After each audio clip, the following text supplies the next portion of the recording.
Hello दोस्तों एवं मेरे प्यारे बच्चों, आज जरूरी जानकारी में विषय है राजा राम मोहन राय। अब आप लोग ये नहीं समझना कि मैं किसी चार भाइयों की बात कर रहा हूं। एक ही नाम है, राजा राम मोहन राय, किसी एक ही व्यक्ति का नाम है।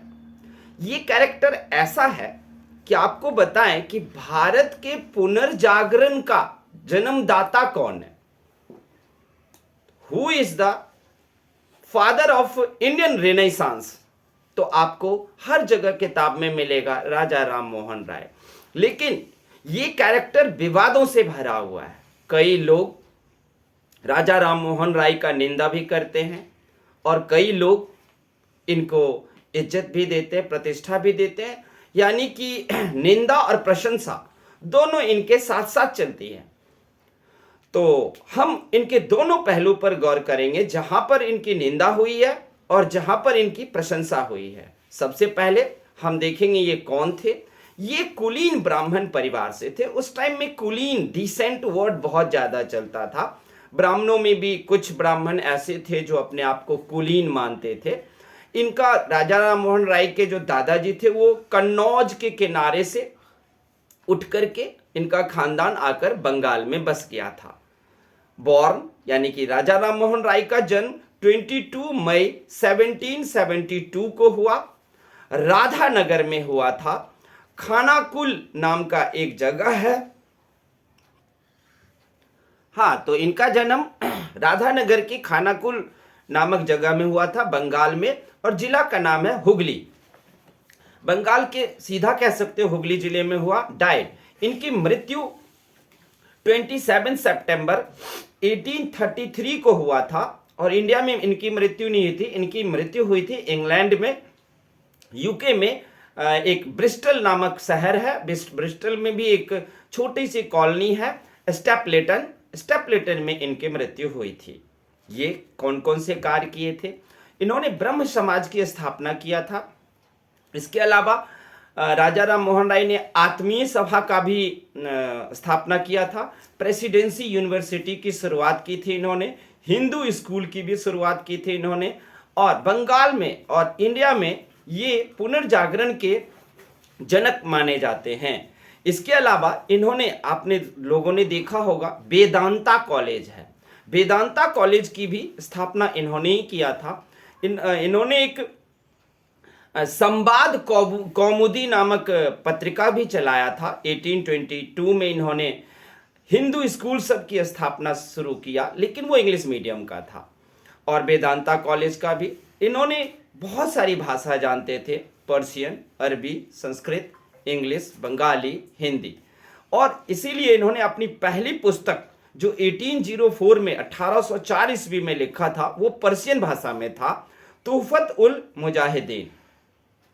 इसके अलावा परसेप्ट ऑफ जीसस ये भी इन्होंने लिखा। हालांकि इन्होंने कुल 38 बुक लिखे थे, यानी कि 38 बुक को प्रकाशित करवाया था। उनमें से कुछ इनका भी था और कुछ मेल जोल करके ये किए थे।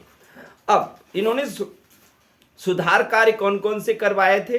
इन्होंने सबसे पहले जातिवाद का विरोध किया कि इस दुनिया में कोई जाति नहीं होगा, जबकि ये खुद कुलीन ब्राह्मण थे और जातिवाद को नहीं मानते थे।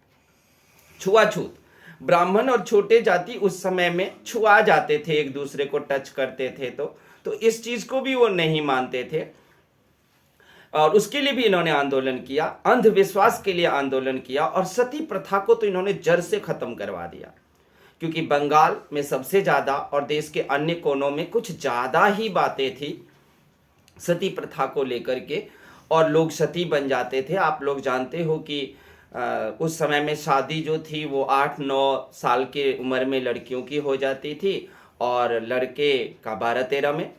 और उस समय की जो बहुत सारी महामारी बीमारियां थी, वो बीमारियां लगभग 30% लड़कों को 30% लड़कों को 16 के उम्र में जाते जाते मार देता था। यानी कि पूरे, अगर युवक को देखा जाए तो अगर 16 में लड़का मर गया तो उनकी पत्नी जो है 12-11 साल की थी और उसमें वो विधवा हो गई। ऐसे में उनको सती बना दिया जाता था। कभी कभी तो महिलाएं खुद ही बनती थी। लेकिन कभी कभी जबरदस्ती भी उनको चिता पर रखकर पति के साथ जला दिया जाता था। इसका इन्होंने विरोध किया राजा राम मोहन राय ने, और सर लॉर्ड विलियम बेंटिंक से मिल करके, वो वाइसराय थे हमारे लॉर्ड बेंटिक, और उनसे मिल करके उन्होंने 1829 में एक कानून बनवा दिया कि उस कानून के तहत अगर अब कोई सती प्रथा होगी तो या तो उसे उम्र कैद की जेल होगी और फांसी भी हो सकता है। अब देखते हैं, इनके पिता का नाम रामाकांत राय था और माता का नाम तारनी देवी थी, पत्नी इनकी उमा देवी थी। इनके बच्चे जो हैं वो राधा प्रसाद राय और राम प्रसाद राय हैं। अब इन्होंने जॉब क्या किया, तो देखो जॉब से पहले तो शिक्षा होती है। शिक्षा के लिए बनारस गए थे और बनारस कॉलेज में इन्होंने पढ़े थे, वेद उपनिषद पुराण इन सब का अध्ययन किए थे। जॉब नौकरी के रूप में 1809 से 1814 तक इन्होंने रेवेन्यू डिपार्टमेंट में ईस्ट इंडिया कंपनी में सरकारी नौकरी भी किए थे। राजदूत उस समय में लगभग 1814 के बाद जो है उन्होंने नौकरी छोड़ दी और मुगल बादशाह उस समय अकबर द्वितीय था। अकबर द्वितीय का ये राजदूत भी बने, एम्बेसडर, और एम्बेसडर बन करके ये इंग्लैंड गए थे मुगल बादशाह के तरफ से राजदूत भी बनकर, ये सारा काम किए। इसके बाद इनको इन पर जो डाला जाता है एक इल्ज़ाम कि इन्होंने कौन सा काम अच्छा किया कौन सा काम अच्छा नहीं किया, तो मैं पहले तो सिर्फ अच्छे काम की ही बात करूंगा। और मैं बता दूं कि मैं राजा राम मोहन राय का मैं बहुत बड़ा प्रशंसक हूं। इनकी जो कुछ एक दो गलतियां हैं हम उसको नज़रअंदाज करके चलते हैं।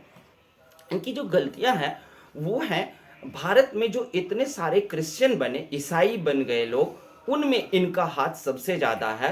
क्योंकि विलियम कैरी नामक एक व्यक्ति था जो अंग्रेज था, और विलियम कैरी को ईस्ट इंडिया कंपनी और इंग्लैंड के राजा ने आदेश दिया था कि भारत में ज़्यादा से ज़्यादा लोगों को ईसाई बनाओ। लेकिन विलियम कैरी दलित, छोटे जाति, निम्न जाति को भी क्रिश्चियन नहीं बना पा रहा था। ऐसे में विलियम कैरी ने राजा राम मोहन राय का साथ लिया, ब्राह्मणों का साथ लिया, और उसको साथ लेकर और फिर जाकर के उन्होंने ऐसे ऐसे कार्य किए जिससे कि ढेर सारे लोग क्रिश्चियन में तब्दील हो गए। तो यहाँ पर राजा राम मोहन राय की गलती नजर आती है कि उन्होंने विलियम कैरी का साथ दिया था। इसके अलावा इनकी अच्छाई को अगर देखोगे तो इतनी अच्छाई है कि पूछो मत। जैसे कि ये भारत को आज़ाद कराना चाहते थे। भारत को आज़ाद कराने के लिए ये फ्रांस गए। फ्रांस में जाकर के फ्रांसीसी क्रांति का अध्ययन किया। वहाँ अध्ययन करके इनको पता चला कि फ्रांसीसी क्रांति इसलिए सफल हुआ क्योंकि यहाँ की महिला ने क्रांति में साथ दिया था। इसलिए भारत में जब तक महिला साथ नहीं देगी तब तक तो हमें आज़ादी नहीं मिलेगी। भारतीय महिला कैसे साथ देगी, तो वो वापस आए। ये जमींदार थे, अपनी ज़मीनें बेचकर स्कूल खोला और इन्होंने कहा महिलाओं को हम शिक्षा देंगे, क्योंकि महिला को शिक्षा देंगे तभी वो भारतीय आज़ादी के आंदोलन में वो साथ देने के लिए आएंगी। और यही हुआ। उन्होंने पढ़ाना शुरू किया लड़कियों को। इसके लिए उन्हें कई इल्ज़ाम लगाए गए कि ये अच्छा इंसान नहीं है, ये कोई लड़कियों से गंदा काम करवाता है, लेकिन ऐसा कुछ नहीं था। उन्हें पता था कि मुझे अच्छा काम करना है, लोग दुनिया जो कहे। इसके अलावा अगर आप देखोगे तो सती प्रथा क्या आज आप लोगों को बुरा लगता है? नहीं, सच में खत्म हो गया, अच्छा था। इन्होंने विधवा विवाह के लिए भी आंदोलन किया, लोगों को समझाया। तो विधवा विवाह के लिए इन्होंने जो लोगों को समझाया, पढ़ाया, इस पर इनको मिलती है मतलब निंदा की जाती है कि हमारी संस्कृति को ये खा गया। इसके अलावा इन्होंने स्कूल खोले, तो इन्होंने इंग्लिश स्कूल खोले थे। इस बात पर भी इनकी निंदा होती है कि इन्होंने स्कूल तो खोला, लेकिन कौन सा स्कूल? इंग्लिश स्कूल, जिसमें हमारी संस्कृति खत्म हो गई। तो यही था। लेकिन फिर भी वो फ्रांस गए, आज़ादी के लिए अध्ययन किया। भारत में आकर उन्होंने महिलाओं को शिक्षा दिया। बहुत सारे इनके अच्छे काम हैं और इसीलिए आज भी हम बच्चों को किताबों में इनको पढ़ाते हैं। तो आप लोगों को राजा राम मोहन राय के बारे में ये जानकारी कैसी लगी, आप लोग हमें कमेंट करके बताना। थैंक यू, धन्यवाद।